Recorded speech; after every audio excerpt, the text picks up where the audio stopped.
Rathod soldiers అక్కడి నుంచి వెళ్ళగానే సరస్వతి మెల్లగా కాస్త గేటుని ఓపెన్ చేసుకుని లోపలికి తొంగి చూస్తూ ఉంటుంది. అమరేంద్ర గారు కూడా ఇక్కడే ఉన్నారు. ఇప్పుడే నేను అమరేంద్ర గారికి నిజం చెప్పేయాలి అని అనుకుంటూ ఉంటుంది.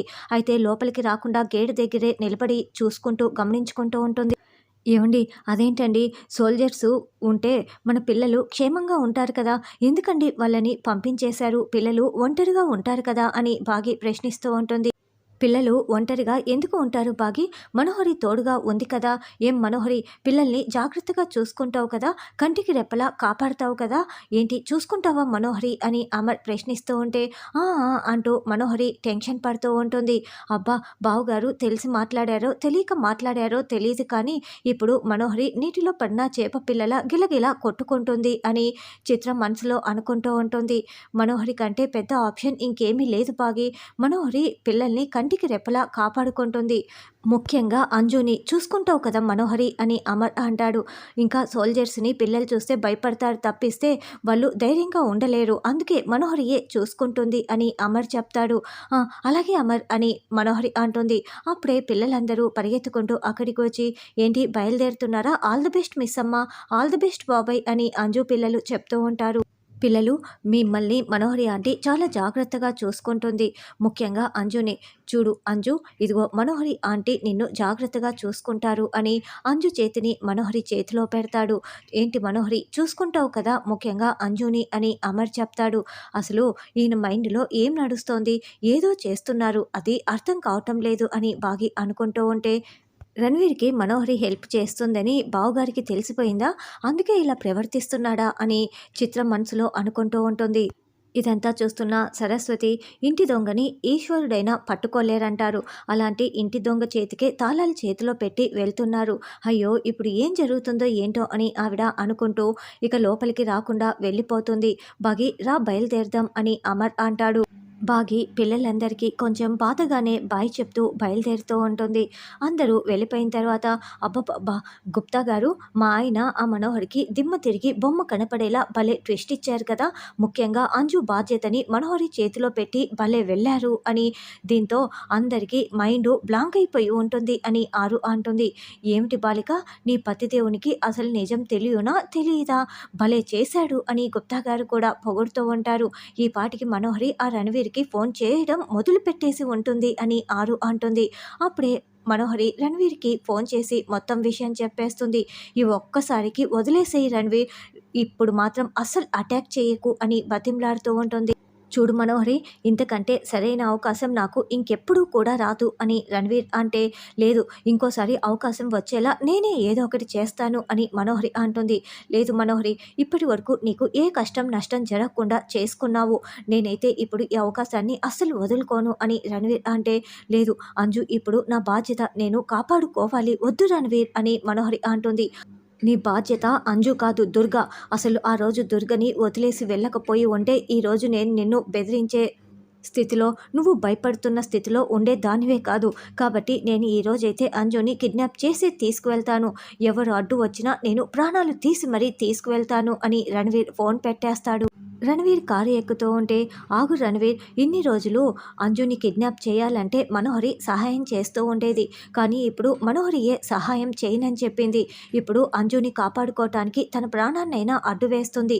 అంతేకాదు ఇప్పుడు అంజుని కాపాడకపోతే అమర్ జీవితంలో మనోహరి ముఖం చూడడు, పెళ్లి కూడా చేసుకోడు. అలాంటిది మనోహరి తన ప్రాణాన్ని అడ్డు వేసైనా అంజుని కాపాడుకోవాలని చూస్తుంది కదా, కాబట్టి రిస్క్ అనిపిస్తోంది, వద్దు ఇంకోసారి చూసుకుందాం అని లాయర్ అంటే, లేదు లాయరు, ఇంతకుముందు అమర్ బాగి ఇద్దరూ కూడా అంజుని కాపాడుకుంటూ వచ్చేవారు, ఇప్పుడు ఆ మనోహరి ఒక్కతే ఉంటుంది, కావాలంటే ఆ ప్రాణాన్ని తీసైనా సరే నేను అంజుని దక్కించుకుంటాను, అంజుని కిడ్నాప్ చేసి తీసుకువస్తాను, నా అనుకున్నది జరగటం కోసం నేను ఎవరి ప్రాణాలు తీయటానికైనా సిద్ధమే, నా కూతురు కానీ కూతురు ఆ ఇంట్లో ఉండటానికి వీల్లేదు, ఇంకేం మాట్లాడకు, రా వెళ్దాం అని రణవీర్ ఒక నలుగురు రౌడీలను తీసుకొని కారులో బయలుదేరుతూ ఉంటారు. బాగి రా లోపలికి వెళ్దాం అని కాంపిటీషన్ దగ్గర కార్ దిగిన అమర్ చెప్తూ ఉంటే, అప్పుడే వచ్చేసామా, అయినా ఎటువంటి చోట అస్సలు టెన్షన్ పడకూడదు. ఏంటి చిత్ర, అసలు టెన్షన్ పడకూడదు, ఎందుకంటే లోపల చిన్న చిన్న గేమ్సే పెడతారు, పెద్ద పెద్దవి అయితే పెట్టర్లే, అయినా కొంచెం పెద్ద పెద్దవి పెట్టినా కూడా టెన్షన్ అయితే పడకుండా మనం పార్టిసిపేషన్ చేయాలి అని బాగి వణికిపోతూ మాట్లాడుతూ ఉంటుంది. ఇందులో టెన్షన్ పడడానికి ఏముంది, నువ్వే టెన్షన్ పడుతూ నేను టెన్షన్ పడుతున్నాను అంటున్నావా, ముందు రా లోపలికి వెళ్దాం, కాంపిటీషన్ అన్న తర్వాత ఇలాంటి గేమ్స్ అన్నీ కూడా న్యాచురల్గానే ఉంటాయి అని చిత్ర వినోద్ లోపలికి వెళ్తారు. ఏమండి, నేను నిజంగానే అంతలా టెన్షన్ పడిపోతున్నానా అని బాగి అమర్ భుజంపై చేయి వేసి చేతిని వణికించేస్తూ ఉంటుంది. ఏయ్ లూజ్, నువ్వు టెన్షన్ పడుతూ మళ్ళీ పడట్లేదు అంటావేంటి అని అమర్ బాగి చేతిని గట్టిగా పట్టుకొని ధైర్యం చెప్తూ ఉంటారు. అది కాదండి, కొంచెం టెన్షన్ ఉంటుందనుకోండి, అయినా కూడా మనం కాంపిటీషన్లో గెలవాలి కదండి, ఎందుకంటే ప్రైజ్ మనీ పిల్లలకి ఇవ్వాలి కదా అని బాగి అంటుంది. మనం కాంపిటీషన్లో గెలుస్తున్నాం, ఆ ప్రైజ్ మనీ పిల్లలకి ఇస్తున్నాం అని నీ మీదే నీకు కాన్ఫిడెన్స్ లేకపోతే ఎలా అని అమర్ బాగి చేతిని గట్టిగా పట్టుకొని మాట్లాడుతూ ఉంటారు. అంటే నా మీద నాకు కాన్ఫిడెన్స్ ఉందండి, మీ మీదే లేదు అని బాగి చెప్పగానే అమర్ ఒక్కసారిగా బాగి చేతిని వదిలేస్తాడు. అయ్యయ్యో! సారీ అండి, ఇంకెప్పుడు అలా మాట్లాడనులేండి, ఏదో టెన్షన్‌లో నా మనసులో ఉన్న మాటలు బయటికి వచ్చేస్తున్నాయి. అయినా మీరు ఎప్పుడు అని స్టిఫ్‌గా ఉంటారు కదా, కోపంగా మూతి పెట్టి ఉంటారు కదా, అందుకేనండి అని బాగి అంటుంది. ఏంటి, ఇక్కడ నువ్వు కాంపిటీషన్ కోసం వచ్చావా, లేకపోతే నన్ను కోపిష్ఠని నిరూపించటానికి వచ్చావా అని అమర్ అంటే, అయ్యయ్యో! ఆ విషయం మళ్ళీ సెపరేట్‌గా చెప్పనవసరం లేదండి, 2 రాష్ట్రాల ప్రజలకి ఆల్రెడీ తెలుసు కదా అని బాగి అంటుంది. అయ్యో! మరి అంత కోపంగా చూడకండి, మీరు క్యూట్ క్యూట్ క్యూట్, చూడండి మిమ్మల్ని కోపంగా ఉందారు అని చెప్పిందెవరండి, మీరు క్యూట్ అండి అని బాగి అమర్ బుగ్గల్ని పట్టి లాగేస్తూ ఉంటుంది. ముందు వెళ్దామా అని అమర్ అంటాడు. అక్కడ ఒక ఫార్మ్ తీసుకొని ఇద్దరు చెయ్యి పట్టుకొని లోపలికి వెళ్తూ ఉంటారు. మను ఇక్కడ ఏదో సెట్ చేస్తానని చెప్పిందే, ఎవరై ఉంటారు అని చిత్ర అనుకుంటూ ఉంటుంది. చిత్ర, మనం ఇప్పుడు కాంపిటీషన్లో పాల్గొనాలంటావా, అయినా నాకు ఎప్పుడు అన్నయ్య వెనుక ఉండటమే తప్పిస్తే ఇలాంటి కాంపిటీషన్లో పార్టిసిపేషన్ చేయటం అస్సలు తెలీదు అని వినోద్ అంటే, నువ్వు ఎప్పుడు అలా వెనుకున్నావు కాబట్టే ఇలా వెనుకబడిపోయావు, నువ్వు కాంపిటీషన్ అయిపోయే వరకు నాతో ఇంకొక మాట కూడా మాట్లాడుకు, మనం ఈ కాంపిటీషన్లో గెలిచే తీరాలి అని నేను మనుకి కాల్ చేసి వస్తానని చిత్ర పక్కకు వస్తుంది. చిత్ర, ఎంతో ఇంపార్టెంట్ అయితే మాత్రం నాకు కాల్ చేయకు, అసలు రణవీర్ వద్దని చెప్పినా కూడా ఇక్కడ అంజుని తీసుకువెళ్ళడానికి వస్తున్నాడు, ఏంటో చెప్పు అని మనోహరి టెన్షన్ పడుతూ అడుగుతూ ఉంటుంది.